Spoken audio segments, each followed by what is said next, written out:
আপনি কি জানেন জাপানে এমন একটি দ্বীপ রয়েছে যেখানে কেবল সাপেদের রাজত্ব চলে? এই সাপগুলো কেবল বিষাক্তই ছিল না, বরং এরা এতটাই ভয়ানক যে গোটা দ্বীপের অন্যান্য প্রাণীদের মাঝেও আতঙ্ক ছড়িয়ে রেখেছিল। এদের কামড়ে প্রতি বছর কয়েকশো মানুষ প্রাণ নাশ হয়ে যেত, আর সরকারের কাছে এর কোনো সমাধানও ছিল না। কিন্তু হঠাৎ করে একদিন জাপানের সরকার এমন এক সিদ্ধান্ত নেয় যা কেবল ওই দ্বীপের অধিবাসীরা নয়, বরং সম্পূর্ণ জাপানিরা হতবাক হয়ে যায়। সাপদের বংশ ধ্বংস করার জন্যই তারা বাংলাদেশ ও ভারতের মতো কয়েকটি দেশ থেকে কিছু বেজি নিয়ে এসে ছেড়ে দেয় এই দ্বীপে। বেজি এমন এক প্রাণী যারা সাপদের তাড়া করার জন্য এবং মারার জন্য বিখ্যাত। এরা সাপ হত্যা করাকে এক ধরনের খেলা মনে করে। জাপানি বিজ্ঞানীদের কাছে এটাই একমাত্র উত্তম সমাধান বলে মনে করা হয়েছিল। কিন্তু তখন কেউ ভাবেনি এমন এক অদ্ভুত সিদ্ধান্তের কতটা ভয়ানক পরিণতি হতে পারে। এটা এমন এক সিদ্ধান্ত ছিল যা প্রকৃতির নিয়মকে ভঙ্গ করে।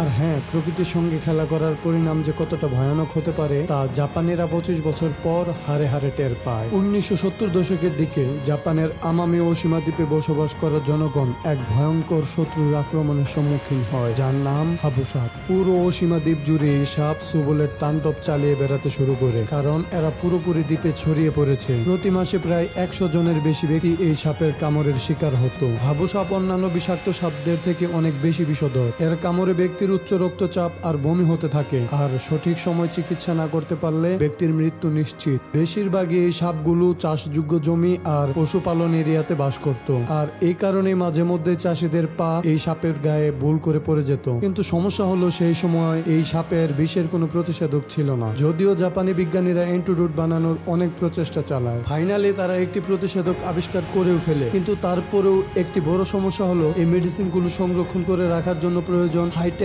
মেডিকেল সেন্টার, যেখানে রেফ্রিজারেটরের জন্য বিদ্যুৎ প্রয়োজন রয়েছে।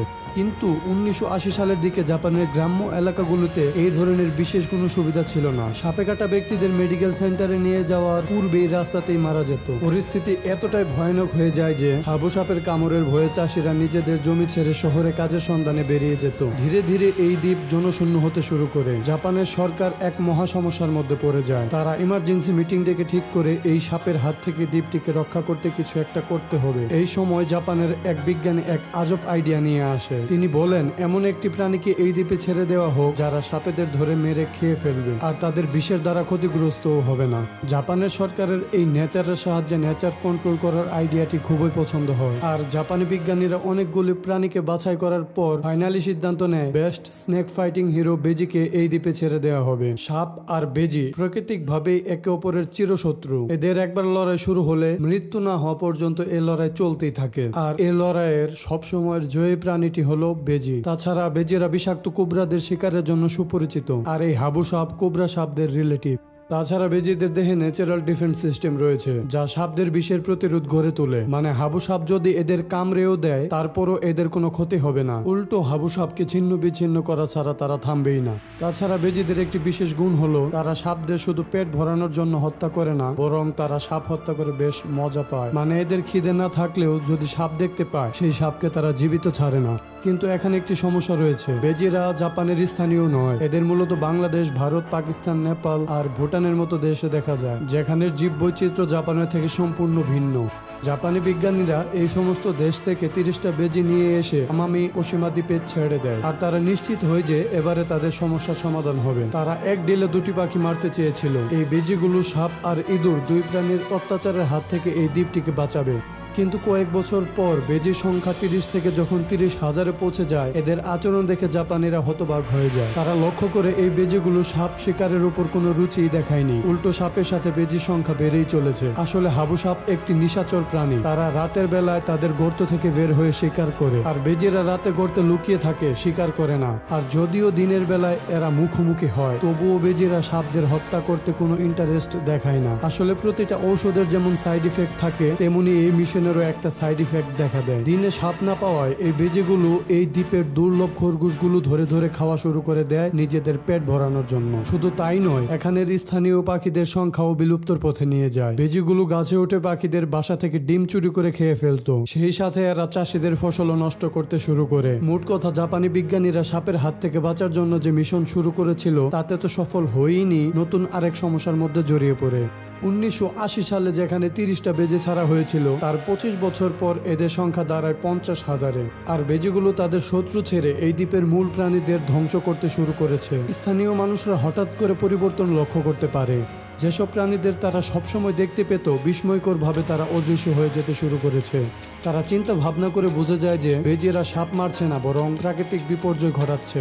জাপানি বিজ্ঞানীদেরও আর বুঝতে বাকি নেই, এভাবে চলতে থাকলে জাপানের জীব বৈচিত্র্য একসময় বেজিগুলো নষ্ট করে ফেলবে। এরপর শুরু হয় আরেক নতুন যুদ্ধ।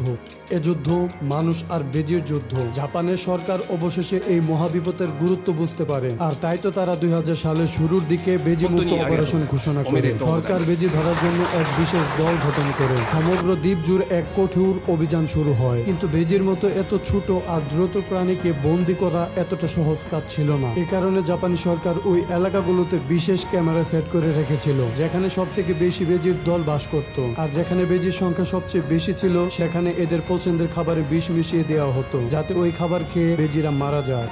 এর সাথে সাথে বেজিদের ধরার জন্য কুকুরদের বিশেষ ট্রেনিং দেওয়া হয়, আর এই ট্রেনিং প্রাপ্ত কুকুরগুলো বেজিদের বাসাকে খুঁজে বের করে ফেলতো। প্রতি রাতে এই দলটা দ্বীপে অভিযান চালাতে থাকে, আর অভিযান এভাবেই চলতে থাকে বছরের পর বছর ধরে। অবশেষে 2018 সালে জাপানের সরকার ঘোষণা করে আমামি ওশিমা দ্বীপ এখন সম্পূর্ণ বেজিমুক্ত। এই মিশনে প্রায় 40,000 বেজিদের বন্দী করা হয়েছিল, আর বাকিদের বিষ দিয়ে মেরে ফেলা হয়। শুনতে দুঃখজনক লাগলেও তাদের কাছে আর কোনো উপায়ও ছিল না। এই বেজির দল দ্বীপটির প্রায় 15টি প্রজাতি বিলুপ্ত করে দিয়েছে। ইতিমধ্যে ক্রমশ সাপের কামড়ের সংখ্যা কমে আসছে, তবে এর কারণ বেজিরা নয়, এই দ্বীপের মানুষের প্রচেষ্টায়। হাবু সাপের জন্য এখানকার স্থানীয়রা বিভিন্ন ফাঁদ তৈরি করা শুরু করে। সেই সাথে 2005 সালের পর থেকে এখানে অ্যান্টিভেনাম অ্যাভেলেবল হয়ে যায়। বর্তমানে আমামি ওশিমা দ্বীপে আর বেজিদের দেখা যায় না, কিন্তু এখনো হাবু সাপ আর ইঁদুর এই দ্বীপের স্থায়ী বাসিন্দা। তাহলে আসল ঘটনা কি এখানেই শেষ?